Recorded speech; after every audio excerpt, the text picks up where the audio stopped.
Méditons ensemble.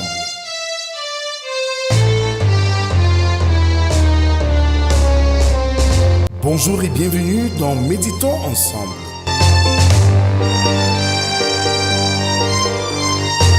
Une émission quotidienne de réflexion et de méditation pour vous aider à approfondir votre marche avec Dieu. Je suis votre hôte, le révérend Rodrigue de Cage, et je suis ravi de partager avec vous ces moments de méditation et de réflexion.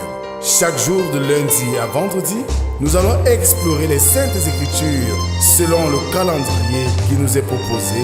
Je vous invite à vous joindre à nous dans cette aventure spirituelle. Prenez quelques instants chaque jour pour vous connecter avec Dieu et vous laisser transformer par sa parole. Que Dieu vous bénisse et vous guide sur votre chemin. Alors, bien-aimés dans le Seigneur, bonjour. Nous sommes aujourd'hui le lundi 7 juillet 2025. Alors, Brel, que nous dit Épithète ce matin? Ne demande pas que les choses arrivent comme tu le désires, mais désire que les choses arrivent comme elles arrivent, et tu seras heureux. Ouvrons notre cantique Alléluia du cœur d'enfant, numéro 6. Béni soit celui qui vient au nom du Seigneur. Humilions-nous, prions le Seigneur. Humilions-nous, prions le Seigneur. Confessons tous nos péchés devant le Seigneur. Humilions-nous, prions le Seigneur. Humilions-nous, prions le Seigneur. Adorons le Seigneur avec le psaume 33. Juste, réjouissez-vous en l'Éternel. La louange sied aux hommes droits. Célébrez l'Éternel avec la harpe, célébrez-le sur le luth à 10 cordes. Chantez-lui un cantique nouveau, faites retenir vos instruments et vos voix. Car la parole de l'Éternel est droite, et toutes ses œuvres s'accomplissent avec fidélité. Il aime la justice et la droiture, la bonté de l'Éternel remplit la terre. Amen. Prions le Seigneur. Seigneur Dieu, dans le silence de ce moment, dispose nos cœurs à recevoir ta parole. Que ton esprit nous éclaire, que ta voix nous parle et que ta vérité prenne vie en nous. Au nom de Jésus-Christ. Amen. Ce matin, nous allons méditer dans le livre de Actes des Apôtres, chapitre 13, du verset 44 au verset 52. Là, il est écrit: Le sabbat suivant, presque toute la ville se rassembla pour entendre la parole de Dieu. Les Juifs, voyant la foule, furent remplis de jalousie et ils s'opposaient à ce que disait Paul en le contredisant, en l'injuriant. Paul et Barnabas leur dirent avec assurance: C'est à vous premièrement que la parole de Dieu devait être annoncée. Mais puisque vous la repoussez et que vous vous jugez vous-même indigne de la vie éternelle, voici nous nous tournons vers les païens. Car ainsi nous l'a ordonné le Seigneur. Je t'ai établi pour être la lumière des nations, pour porter le salut jusqu'aux extrémités de la terre. Les païens se réjouissaient en entendant cela, ils glorifiaient la parole du Seigneur, et tous ceux qui étaient destinés à la vie éternelle crurent. La parole du Seigneur se répandait dans tout le peuple, mais les Juifs excitaient les femmes dévotes de distinction et les principaux de la ville. Ils provoquaient une persécution contre Paul et Barnabas, et ils les chassèrent de leur territoire. Paul et Barnabas secouaient contre eux la poussière de leurs pieds et allaient à Icône, tandis que les disciples étaient remplis de joie et du Saint-Esprit. Amen. Alors, frères et sœurs, les Juifs se font opposer à la doctrine prêchée par les apôtres. Et quand ils n'ont pas pu trouver d'objection, ils ont blasphémé Christ et son évangile. C'est une chose commune que ceux qui commencent par la contradiction finissent par le blasphème. Mais quand les adversaires de la cause de Christ sont les plus virulents, ces avocats doivent être les plus hardis.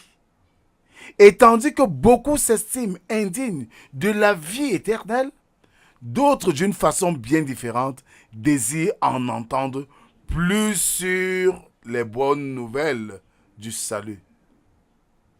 Ceci est conforme à ce qui a été prédit dans l'Ancien Testament. Quelle lumière, quelle puissance, quel trésor cet évangile apporte avec lui. Combien sont excellentes ces vérités, ces promesses. Sont venus à Christ ceux qui ont été conduits par le Père et à qui l'Esprit a fait de l'évangile un appel efficace, comme le dit Romains 8:30. Comme beaucoup étaient destinés à la vie éternelle, que beaucoup étaient inquiets au sujet de leur état éternel et voulaient être sûrs d'avoir la vie éternelle, ils ont cru en Christ, en qui Dieu a disposé cette vie et qui est le seul chemin qui conduit à lui. Et c'était la grâce de Dieu qui opérait en eux. Il est bon de voir des femmes honorables et pieuses.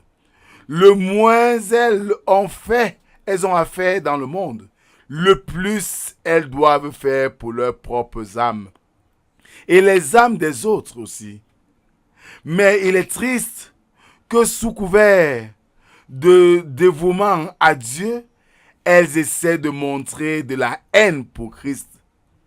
Et le plus nous donnons du goût au réconfort et encouragement que nous rencontrons dans le pouvoir de la piété, et le plus nos cœurs en sont remplis, le mieux nous sommes préparés à affronter les difficultés dans la profession de la piété. Frères et sœurs, retenons que c'est peine perdue de nous river contre l'évangile du Seigneur. Soyons plutôt des ferments, des catalyseurs pour la propagation de cet évangile afin de bénéficier des grâces qui en suivront. Amen. Prions Dieu. Seigneur notre Dieu, nous te disons merci pour cette autre occasion que tu nous donnes ce matin de nous rapprocher de toi par l'écoute et la méditation de ta parole. Que ce que nous avons écouté, Seigneur, s'enracine dans nos cœurs et ainsi que ta parole soit pour nous un bouclier, que ta parole soit pour nous une puissance qui nous permet d'aller au-delà de nos compétences. Nous te confions nos vies, nos familles, nos actions et même nos projets. Viens, Seigneur, et sois avec nous, soutiens-nous et fortifie-nous. Guide la nation camerounaise dans la paix et dans son plein épanouissement.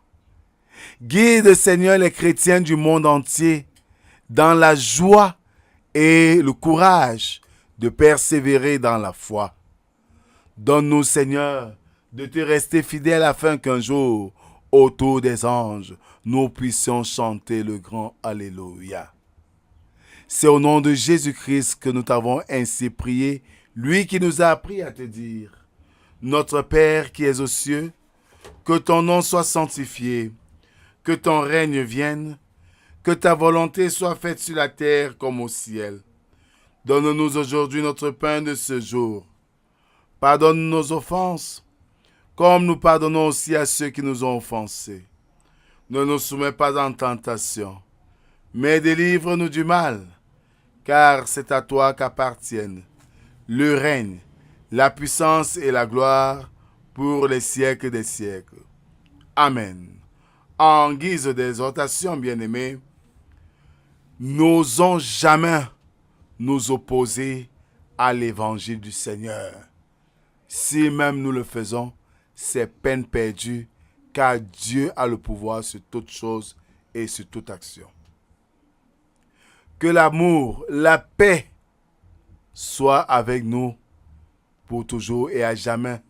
Au nom du Père, du Fils et du Saint-Esprit, un seul Dieu éternellement béni. Amen. Bonne journée à tous et à demain si Dieu le veut. Shalom. Dieu dit à Abraham, tu seras une source de bénédiction. Tu seras une source de bénédiction.